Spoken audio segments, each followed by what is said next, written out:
നടിയെ ആക്രമിച്ച കേസിലെ പ്രതി ദിലീപിന്റെ ജാമ്യം റദ്ദാക്കണമെന്ന് ആവശ്യപ്പെട്ട് ക്രൈംബ്രാഞ്ച് നൽകിയ അപ്പീൽ ഹൈക്കോടതി ഇന്ന് പരിഗണിക്കും.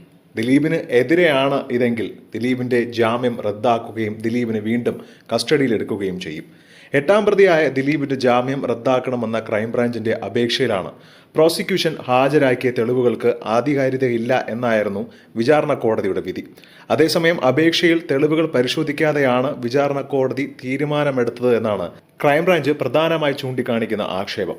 ശബ്ദ സന്ദേശങ്ങൾ സംബന്ധിച്ച് പ്രോസിക്യൂഷൻ ഹാജരാക്കിയ തെളിവ് കോടതി പരിഗണിച്ചില്ല.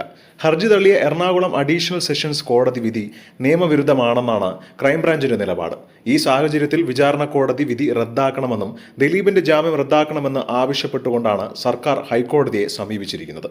ഇത് ദിലീപിന് വീണ്ടും ഒരു തിരിച്ചടിയാകുമോ എന്ന് കാത്തിരുന്ന് തന്നെ കാണേണ്ടിയിരിക്കുന്നു. ഹർജിയിൽ സിംഗിൾ ബെഞ്ച് ഇന്ന് പ്രതിഭാഗത്തിന്റെ വാദം കേൾക്കും. പ്രോസിക്യൂഷന്റെ വാദം നേരത്തെ പൂർത്തിയായിട്ടുണ്ട്. ദിലീപ് ജാമ്യ വ്യവസ്ഥകൾ ലംഘിച്ചുവെന്നും സാക്ഷികളെ സ്വാധീനിച്ചുവെന്നാണ് ഇപ്പോൾ ക്രൈംബ്രാഞ്ചിന്റെ ആക്ഷേപം.